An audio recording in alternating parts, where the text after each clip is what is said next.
Olivia.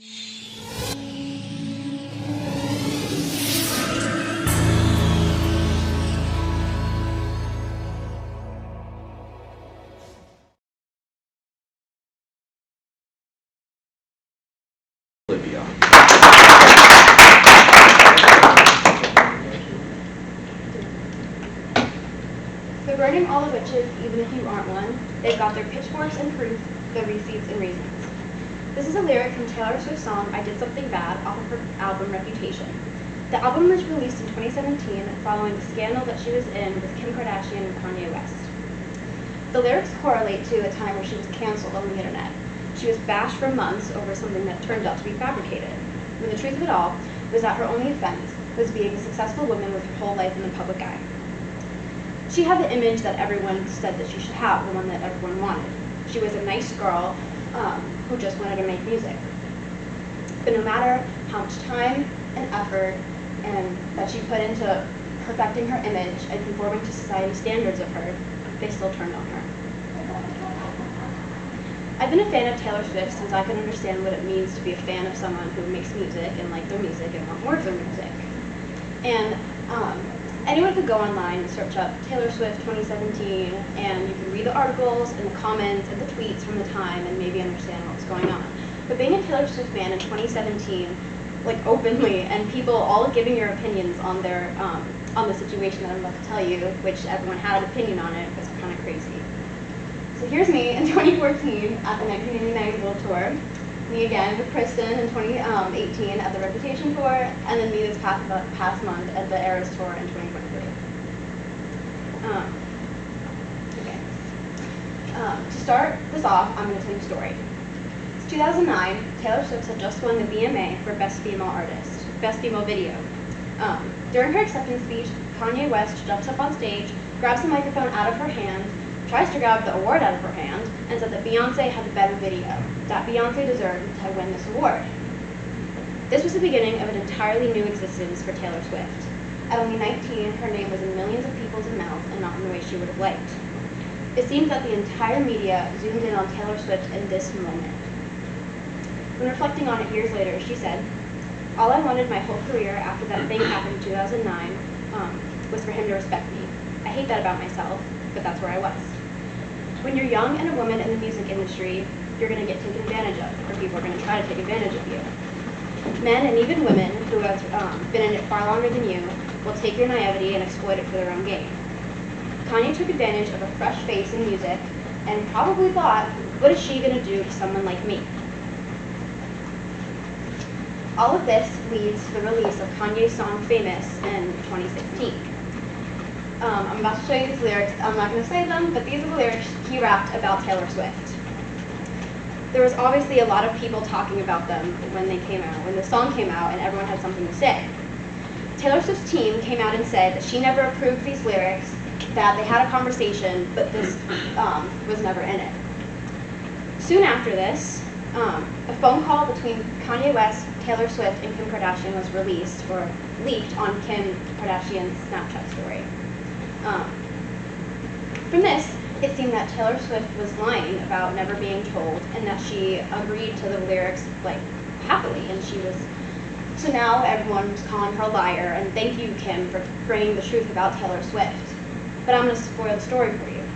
In 2020, the full unedited phone call got leaked, and that proved that not only Taylor Swift was telling the truth the entire time about the fact that she didn't know that Kanye was going to call her a bitch in his song, but the fact that Kim and Kanye maintained these 4 years that we told her, like I told her, Kanye told her that I called her a bitch and she was fine with it. And so that proved that they were lying. Everything that Taylor endured these 2 years, 2016 and 2017, could have fully been avoided. But of course, no one knew this at the time. So when her team maintained the fact that she didn't approve these lyrics, the backlash was never ending. Thus began the era of what was known as Taylor Swift's downfall. Now that you understand the situation a little better, let's look at people who weren't famous, people like us, and how what they said on the internet publicly posted about this. Everyone was calling Taylor a liar. People crawled out of their holes like, bashed this woman so intensely that she decided it would be best to disappear for a year, because that's what she thought everyone wanted from her. Here are a couple of the tamer tweets that I found online from obviously 2016 and 17. Taylor Swift is that girl everyone wants at first, before realizing that she's literally a psychopath. Today, let us remember that Kim Kardashian brought us the truth and set the world free. And of course, the tweet from Kim Kardashian really solidified this whole thing. Wait, legit National Snake Day? They have holidays for everybody. I mean, everything these days, with a lot of snake emojis. This tweet solidified Taylor's internet downfall. Kim, in a way, had validated all of these people attacking her online because she is directly involved in the situation, and if she's attacking Taylor, then I think we can too, right? Next, I'd like to talk about this lyric from Taylor's song Mad Woman. And women like hunting witches too, doing their dirtiest work for you. It's obvious that wanting you dead has really brought you two together. This song was on her album Folklore, released in 2020. Regardless of if this lyric was about the time that we were just talking about, I think it's really telling about it. You might notice that the lyrics and the symbolism is similar to the one in 2017. That's no accident. Taylor Swift does everything on purpose. Taylor, being the witch, was hunted and run out of the spotlight until she was in a lot of ways dead. When Taylor Swift sings about witches, I think of the Salem witch trials. The time in the 1600s where women were accused of witchcraft and resulting in them being jailed, cast out of society, and in too many cases, dead. Now, in a lot of these trials, women were put there by someone pointing and screaming witch, and then they were a witch because you said so. But what you might not have known is that people did this just to get rid of their enemies, people who they found annoying. It was a tactic to get a player off of the chessboard. This is exactly what Taylor's talking about when she's talking about Kim Kardashian. A woman 9 years older than her took her issues public and created an entire hate movement towards Taylor Swift, one snake emoji at a time. You have to wonder why someone as famous as Kim Kardashian, someone so wrapped up in her own world, her brand deals, her company, would want to publicly humiliate a girl 9 years younger than her over something that she very well knew was a lie, because she was there at the phone call. During the Salem witch trials, a lot of the times the men did accusing, but Taylor wants to remind us that women like hunting witches too. Men don't have to work hard to make women feel inferior because we do it for them sometimes. Women are taught subconsciously that we're not as good as men, that we're too emotional, too angry, not happy enough, the list goes on and on. Women can't ever just be. To the world, we live in a constant state of too much or not enough. Taylor talked about this in an interview. Dating life. There's a different vocabulary for men and women in the music industry, right? Give me an example. Okay, a man does something, it's strategic. A woman does the same thing, it's calculated. A man is allowed to react, a woman can only overreact. And you have... Misogyny is all around us. Sometimes it's obvious, like I know some of you have probably been told to go make me a sandwich, or you've been catcalled while you're out. But this also happens when women aren't around.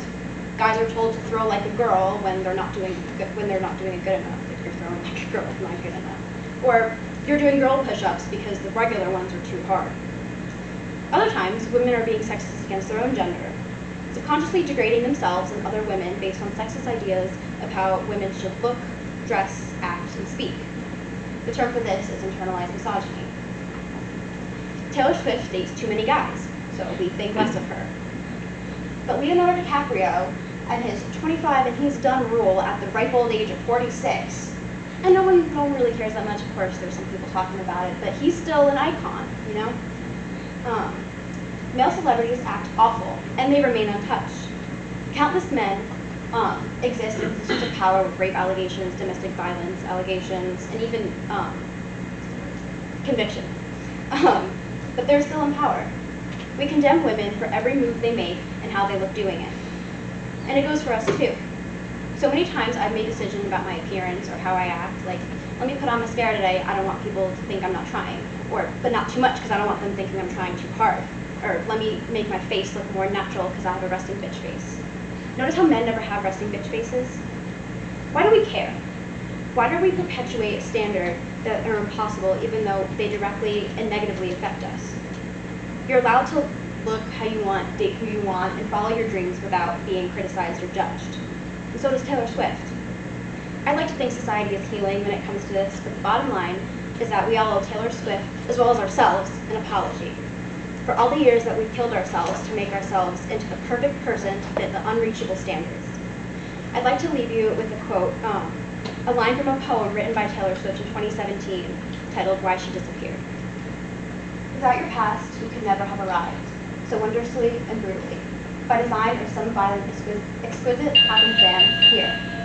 And in the death of her reputation, she truly felt alive. Thank you.